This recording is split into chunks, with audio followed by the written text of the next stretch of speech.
Жогорку соттун төрагасы Медирбек Сатыев Юстиция министрлиги менен адвокатуранын өкүлдөрү менен жолугушту.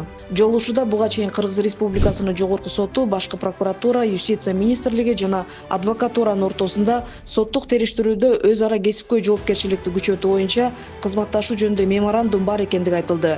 Жогорку соттун төрагасы Медирбек Сатыев сот адилеттүүлүгүн ишке ашырууда судья, прокурор жана адвокат негизги ролду ойной тургандыгын белгилеп, бул үч институттун ар бири өзүнүн милдеттерин так жана мыйзам чегинде аткарганда гана адилеттүү сот процессин камсыздоого мүмкүн боло тургандыгын кошумчалады.